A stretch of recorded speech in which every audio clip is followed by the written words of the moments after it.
Bonsoir à toutes et à tous et bienvenue avec nous en direct sur Maritima pour suivre l'actualité. À la une de ce jeudi 4 septembre, la prolifération des moustiques provoque une hausse des risques de transmission de virus sur le territoire. À Martigues, que s'est-il passé au lycée Langevin entre ces deux professeurs? La déclaration des syndicats à retrouver dans ce journal, puis focus sur ce Salonnais, candidat pour la 14e saison du meilleur pâtissier sur M6.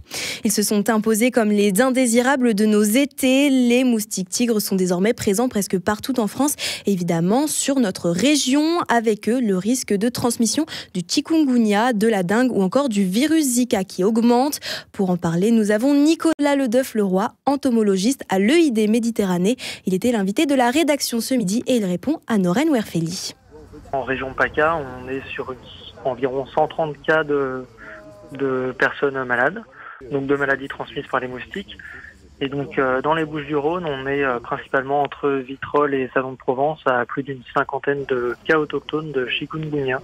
La maladie, elle n'est pas arrivée par les moustiques. Il faut savoir que c'est d'abord le moustique qui est arrivé en France métropolitaine, qui s'est étendu et répandu sur tout l'ensemble du territoire. Après, par contre, le virus, lui, est amené par des personnes qui voyagent et qui ramènent le virus à différents endroits. Ce virus, ensuite, le moustique le récupère en piquant des personnes malades. Et ainsi de suite, la chaîne de transmission se fait en allant piquer d'autres personnes. Ce virus est retransmis ensuite à d'autres personnes. Le moustique tigre, c'est de avril jusqu'à fin novembre. Et ça ne devrait pas, pas aller en s'arrangeant. On voit que sa période d'activité ne fait qu'augmenter. On pourrait avoir des moustiques toute l'année à terme? À terme, oui, c'est possible. On n'en est pas encore là.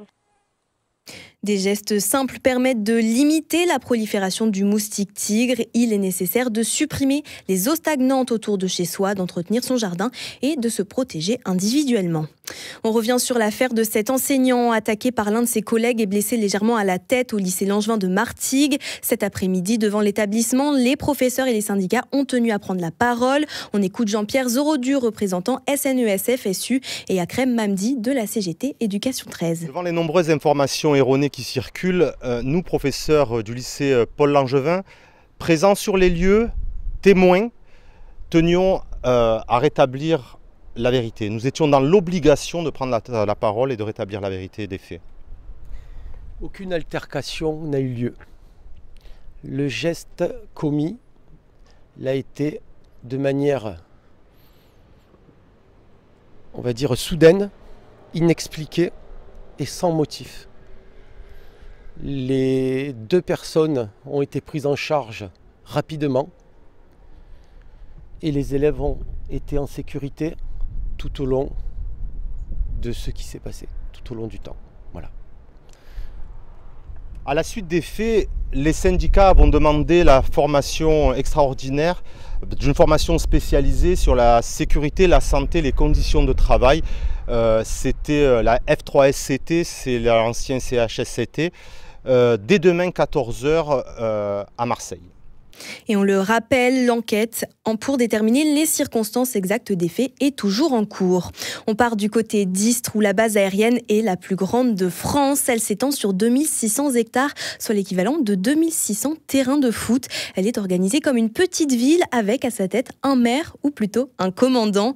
Nommé en août 2024, le colonel Estève revient sur ce qu'il a marqué lors de cette première année avec Sandrine Calvérac.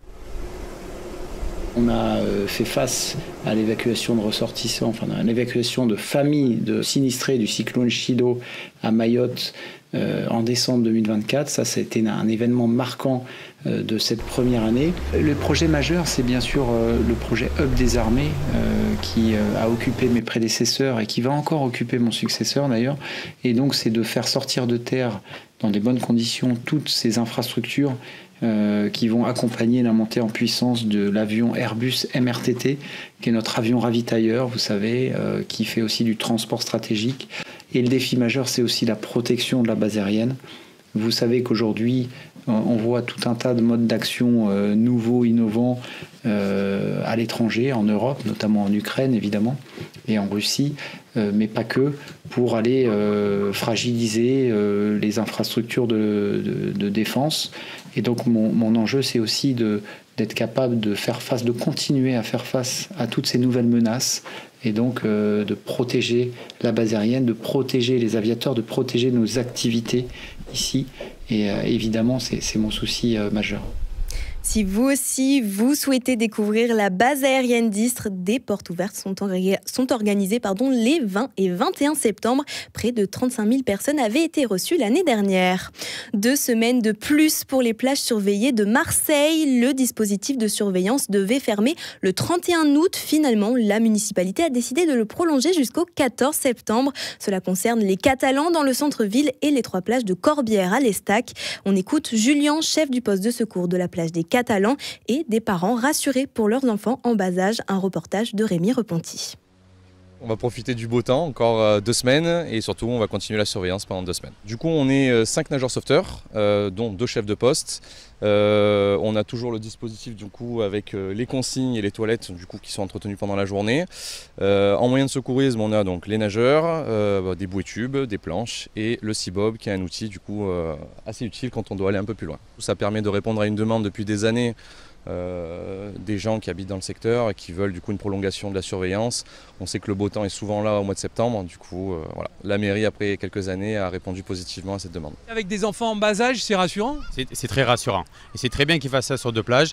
J'espère que l'année prochaine ils feront ça sur d'autres plages. J'étais pas au courant, je vous avoue, et quand je suis arrivée, j'ai trouvé que c'était super de savoir que les sauveteurs étaient toujours présents. On est arrivés en même temps, ils se sont installés en même temps que nous, et je me suis dit que c'était vraiment très plaisant. Nous, on relève les températures donc chaque matin. Il y a des analyses qui sont faites aussi tous les matins pour voir l'état de l'eau. Elle est chaude encore ? Elle est très chaude, elle est à 23-24 degrés. Ah oui, donc là c'est tout bénef. Hein ? C'est super mois de septembre pour le moment, mis à part l'averse d'il y a quelques jours. C'est donc le moment pour profiter de la mer en toute sécurité pour les familles qui souhaiteraient prolonger la saison balnéaire.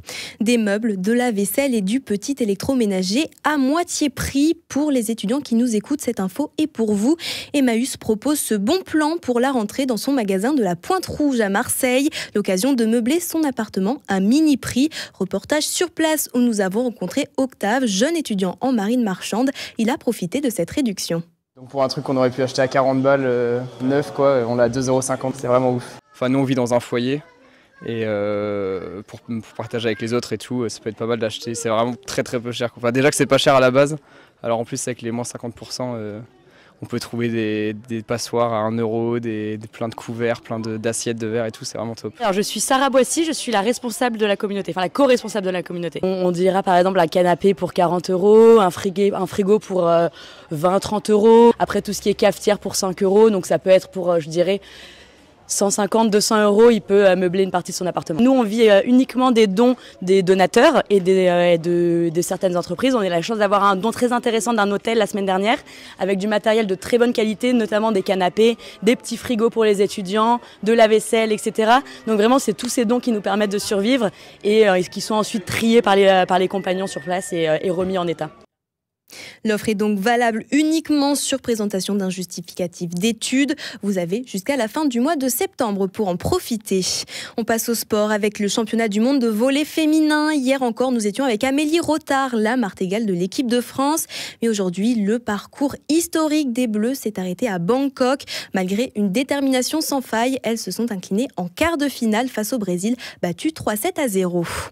Encore une fois, on vous ouvre l'appétit en cette fin de journal. Le célèbre concours du meilleur pâtissier va faire son grand retour sur M6. Parmi les candidats de cette 14e saison, un salonné se démarque déjà par son univers sensible et artistique. Étalagiste de métier, Adrien, 41 ans, a troqué les cuisines de mobilier pour celles de la pâtisserie. 14 ans déjà qu'il rêvait de faire partie de cette grande aventure de pâtisserie. On l'écoute au micro de Davy Moisson. À la sélection, c'était une grande aventure. Là, ça a commencé il y a 14 ans. La première édition. C'est qu'avec ma grand-mère, on regardait beaucoup. Et elle était fan de Lignac et Mercotte. Et du coup, chaque année, je postulais. Cette année, ça aboutit. C'était fou parce que il y a encore une année où j'ai postulé, ça va aboutir. Et là, ça aboutit. Donc, c'est 14 ans que je me suis préparé à vivre ça. Donc, c'est fou. C'est à la fois un concours et à la fois une aventure humaine. Il y a un temps qui est imparti, qui est vraiment quelque chose qui va être un peu stressant, mais ça se transforme vite en adrénaline. On a vraiment ce côté passionné qui nous anime, en fait, qui fait qu'on a envie de se dépasser. C'est un peu comme une compétition sportive, on va dire. Et après, il y a le côté aventure humaine aussi avec les autres candidats. On est tous portés par la même passion. Ça a été très fort humainement. Vous pourrez découvrir les créations d'Adrien sur M6 tous les mercredis à partir du 10 septembre et sera évidemment entouré de Cyril Lignac et de Mercotte pour sa dernière saison. Fin de ce journal. Merci d'avoir suivi l'actualité avec nous sur Maritima. On se retrouve demain 19h toujours en direct. Je vous souhaite à tous une bonne soirée.